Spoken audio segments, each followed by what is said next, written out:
Hello everyone, Azap here, and today I'm going to teach you how to be better than 99% of league players, how to be 99th percentile. In the current league distribution for 2023, that is about Diamond 1. It might sound like a little bit too high, but I do believe it's achievable for a majority of players. Now here are the 5 steps to do it. Step 1, narrow it down. First things first, you need to narrow it down. It's a cliche, but a one for a reason. About 50% of player base just plays random stuff for fun and or is learning the game. So the initial players are just there to learn the game, to get accustomed to play all the champs essentially. So as long as you have played all the champs and tried some fun different builds and playstyles, it is time to constrict it and narrow it down. Focus on playing 2 roles at the highest level with at least 2 champions each. Obviously it's going to help you to understand all the other roles and to play at least 1 champion on them at a decent level, but focus on 2 roles, 2 champs. Once this initial learning period is over, you will have become 50th percentile essentially, which is about silver 3. Now for the step 2, you're gonna need to specialize. Now when you're getting to a bit of a higher elo,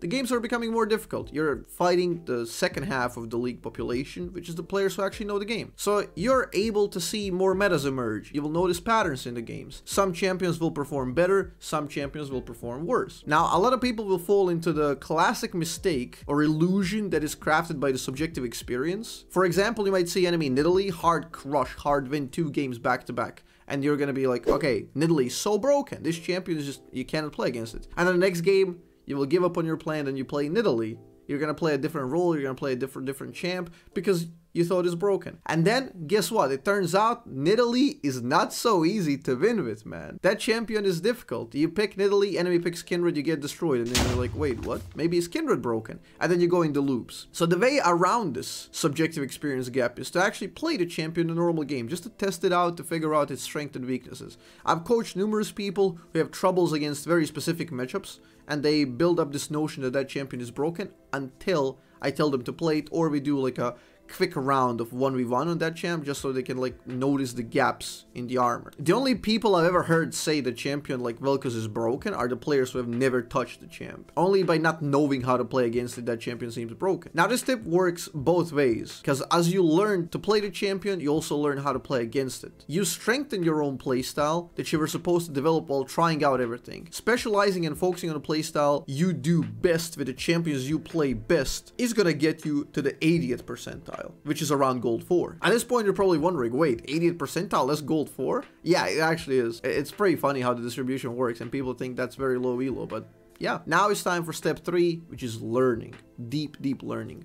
Learning is not as easy as it sounds. In fact, a lot of people have mental blocks not to learn specifically. When we are exposed to a new medium, we will rapidly learn, but that learning will eventually slow down and grind to a halt because everything is new, everything is exciting. You learn it, and then eventually after you spam enough games, you're just gonna stop. Spamming games and learning empirically is only going to get you so far. We have to override this process with very conscious effort, because the more you do a redundant, boring, same task, your brain is going to absorb a less novelty in. Your brains are extremely well designed machines to conserve energy. Due to massive evolutionary pressure, you are wired to completely conserve energy and use as little resources as possible when doing repetitive actions. If you want maximum improvement, you have to focus on each and every individual game. Which champs are the enemy playing? Which champs are your teammates playing? What would be a good pick in this draft? What runes and summoners will go with this draft? Which items will I build against such comps? What is our win condition? How do we achieve said win condition? These are just the bare minimum the best players look at. Like you're supposed to do this in champion select and loading screen, right? Like you have to process all of this, draft accordingly, pick runes, pick summoners, have a coherent plan in your mind. Now all of these plans are prone to change depending on infinite other variables. If your win condition falls apart early or a new easier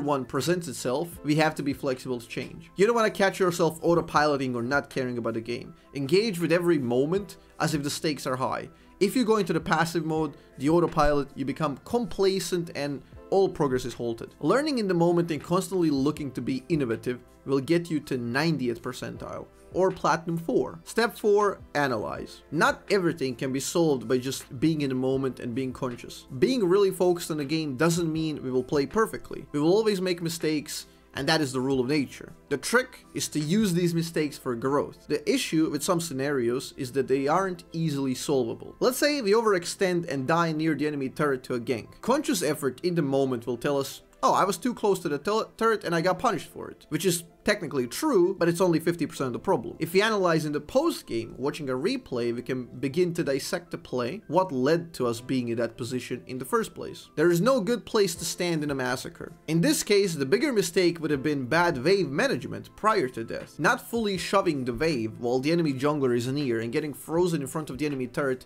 is the core mistake. In this case, we're gonna have few plays. Call the jungler to fix the lane, leave the lane to create a play, reset to get items during downtime, or even fake a reset to elicit the enemy to push. Or the final one would be to greed by just trying to shove the wave in fully yourself. Every single one of these can be correct in the moment, and we have to be open-minded to which it is. We have to be vigilant and probe to see which of these could work. But the key is that we will never attain this knowledge by just playing the game out. We have to analyze the games in the replay format. Proper forms of analysis, while incorporating all previous steps, will get you to 95th percentile, or Platinum 1. And now we come to the final step, the coup de grace, which is step 5, focus on self. This is the most difficult step for us all, because we're simply just not robots. My apologies to all the AI overlords looking at this in the future.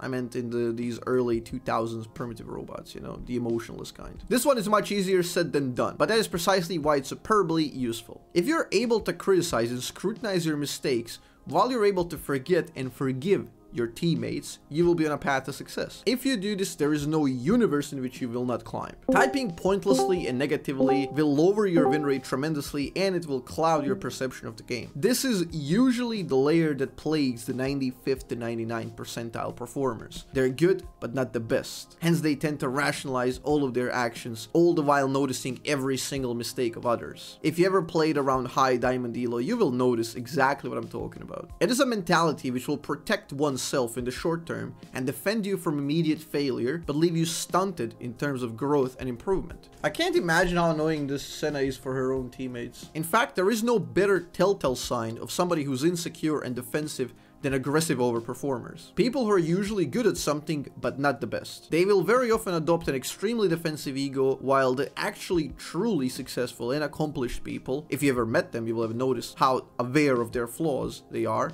and how accommodating they are. If you're able to master your emotions and avoid looking for scapegoats while remaining honest and critical with yourself, you will be above 99% league players, or 99th percentile.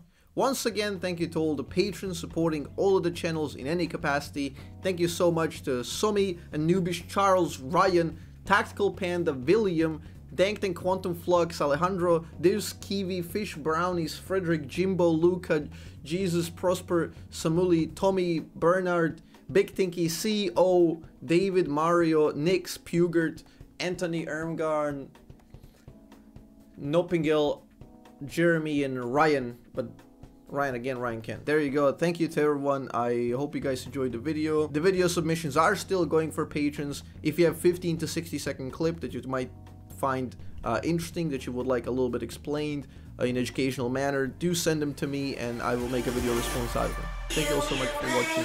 Bye bye.